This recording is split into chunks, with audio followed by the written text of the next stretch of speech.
Right now on Denver 7 News at 5 o'clock, the masks are off in most places across Denver. But as we've seen throughout the pandemic, there are plenty of exceptions. What you need to know as you make your weekend plans. It's another school board showdown in Douglas County with the superintendent's future on the line tonight. And now there's a push to recall some board members. And it might be the second most wonderful time of the year. Shipments of Girl Scout cookies have arrived in Colorado. So we are talking to a scout about her favorite flavors and the organization's newest offering, which hopefully we'll get to sample a little later this morning. Check this out. We already got our shipment here at Denver 7. I think this is just the first wave. I think there'll probably be many shipments of Girl Scout cookies. We know here. a few parents here with the Girl Scouts in the family. Yes, so maybe some tag-alongs and some lemon ups for breakfast this morning. Thanks for joining us on this Friday. I'm Brian Sanders. And I'm Nicole Brady. It is going to be another cold day across the Front Range, but slightly warmer than yesterday. Lisa is here with the forecast here.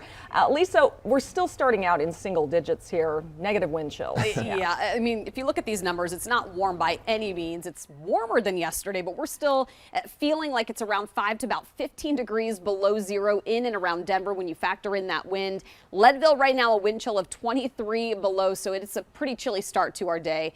Nice warm up though in store, and in fact by noon we're already going to be close to freezing. Looks like some low to mid 30s by lunchtime, creeping into the upper 30s, a little closer to 40 for a few neighborhoods, and then you've got a fairly nice Friday night, although we'll drop into the 20s right around sunset this evening. Highlands Ranch, Parker, Castle Rock, you're all right around 40 this afternoon. We'll see some teens and 20s in the mountains. Now coming up, we are going to warm up tomorrow. Saturday is going to be a pretty warm day. Tracking a weak cold front though on Sunday. I'll show you how that's going to impact the weekend coming up. I believe it's pronounced Highlands Ranch.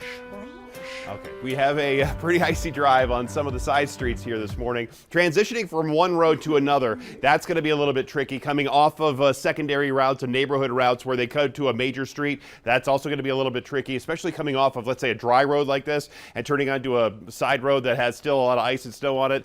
So just be careful in some of those spots. Take a look at the highways, which are basically dry at this point. A little slick on some of the edges, but for the most part, main lanes are all dry. Nothing like we saw yesterday with the snow and the ice that was on 270 and up on I-25 up near 58th Avenue. You can see that in the drive times where speeds are in the 60s for the most part on most of the highways. So most of the overnight construction was on hold because of the weather and the very cold temperatures. So the drive is pretty nice for us here starting off on this Friday.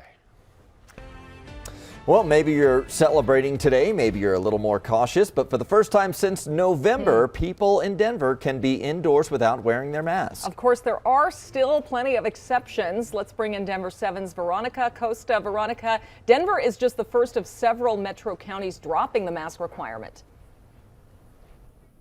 It is. We've been wearing masks for almost 3 months now here in the city and county of Denver. And starting today, if you come to spots like the ones here behind me, we're talking about restaurants and shops, not only at Larimer Square, but across some of these cities and counties in the Front Range, you're not going to have to wear that mask. And that's because that mask mandate wasn't extended as far as midnight last night. So Denver Mayor Michael Hancock, he announced the decision to no longer extend that mandate back on Monday. Officials said they're allowing data to lead their decisions here. They added a downward trend of COVID-19 cases since late January led them to this. Other cities and counties across the Front Range, they aren't too far off from here either. Broomfield's mask mandate, that ends today. Jefferson County voted to end its mask mandate on February 18th. And then Adams and Arapahoe's mandates, those expire tomorrow. Now, despite mask mandates expiring across the Front Range, of course, businesses, they can choose to keep them. And if they do, officials say they want customers, patrons to be as respectful as possible. Other businesses and venues may decide to continue to require masks or proof of vaccination.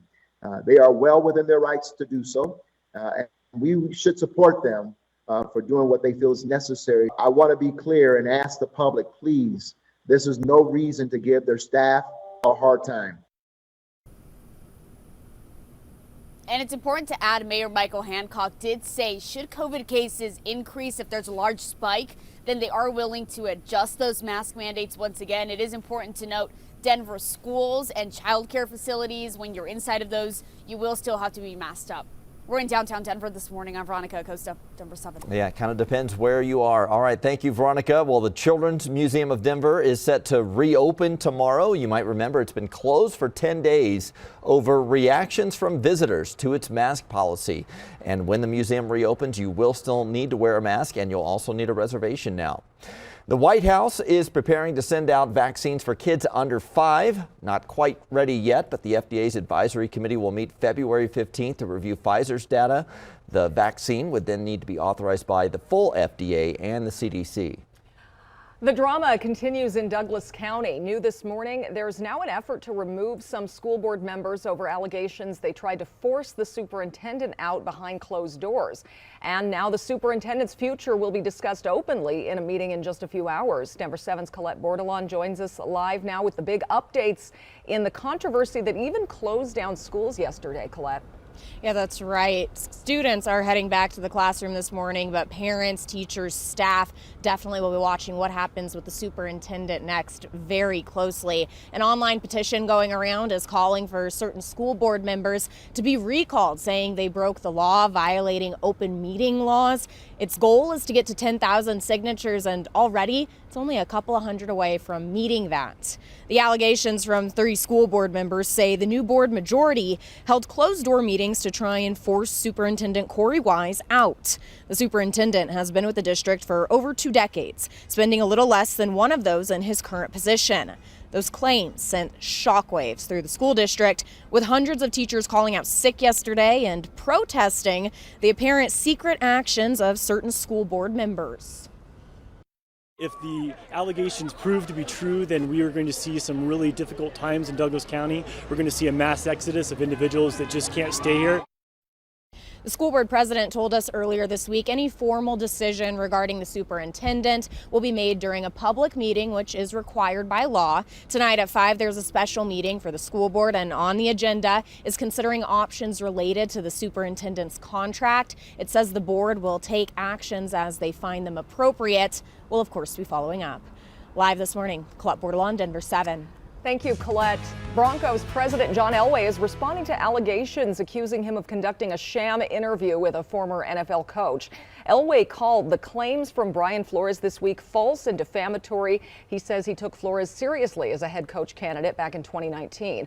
Flores accused the Broncos of conducting the interview only to satisfy the league's Rooney Rule, which requires teams to interview minority candidates.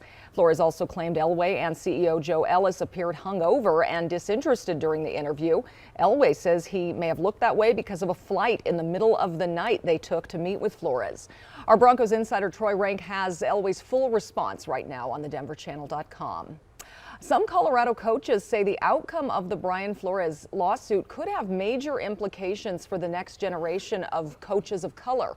Over the past year, diversity in the head coaching position in the NFL has actually decreased. There are now only 3 head coaches of color and just 1 is black. Narcy Jackson and Kyle Reese are with Athletics and Beyond. It's a local nonprofit that helps at-risk youth succeed on the field and in the classroom. They say the lack of diversity in coaching within the Broncos organization sends a negative message to Denver's youth. Society teaches black and brown children in specific how to be employees. They do very little to teach them how to be employers. I think the message is to young people there's even a limitation within the professional ranks. Jackson and Reese say if the NFL is truly interested in diversity, they need to start recruiting diverse talent at the very top of every organization. Well, I've been getting texts from people asking if my daughter is a Girl Scout, so Oh my gosh. that can only mean one thing. Yes. They want cookies. They're in it's high cookie demand. season. Yeah. And people want the inside track Yes. to these things. Girl Scouts will be picking up their cookies tomorrow at Waterworld. We had a chance to ask Girl Scout Ireland Bell about her favorite ones. I like the Samoas, the Tagalongs, and the Thin Mints. The Thin Mints, I just love like the like chocolatey and stuff. And with the Tagalongs, it's like a peanut butter. It's almost like a Reese's, and I love Reese's. So, and the Samoas just like have caramel, and I like caramel too. I mean, you know, just pick your favorite there. Yeah, they're all great. There's also a new cookie this year called Adventurefuls, and she thinks it's delicious too. It's like a nice chocolatey thing with like brownies inside it, a little bit of caramel with a little bit of caramel and sea salt. I think she likes chocolate. Chocolate, Yeah. chocolate, yeah. Cookie sales only last for 5 weeks. We have some of them right here, including the Adventurefuls, Yeah, the there's new the one new one. here. And the Old Faithful Thin Mints. Yeah. And I know your favorite is the Samoas there. It Well, is. if you don't know a Girl Scout, you can go online, girlscoutsofcolorado.org, and shop there. Lisa, I think we're going to break these out at 6 a.m. Maybe we'll share some with you. Yeah, I was going to say, I'm just going to steal those. I don't need to go anywhere to get them. Now at 5:10, we're looking at what's going to be a pretty chilly start to the day. Not as cold as yesterday. Single-digit lows, though, this morning at the bus stop. We're going to be at right around 5 to about 10 degrees. And then this afternoon, mostly sunny. It's going to be warmer. Your kids are kicking off the weekend with highs in the mid to upper 30s, right around 3 to near 4 o'clock. So we've got a nice afternoon today, even warmer tomorrow. I've got to look at your weekend forecast coming up. The roads to the south are a little bit more dicey as they are still dealing with very cold temperatures down in the Springs. It's actually down in Cripple Creek right now. As you can see, that we do have some very frosty conditions down that way, and the temperature's down below zero. So very frosty conditions, slick conditions for us down to the south. Greeley-based JBS, the largest meat processing company in the world, is paying up big time for price gouging. We're breaking down their massive settlement. I'm John Matteries. Have an old car that you take care of and value and like to keep a long time? Watch out, your insurance company may not cover it. That story coming up.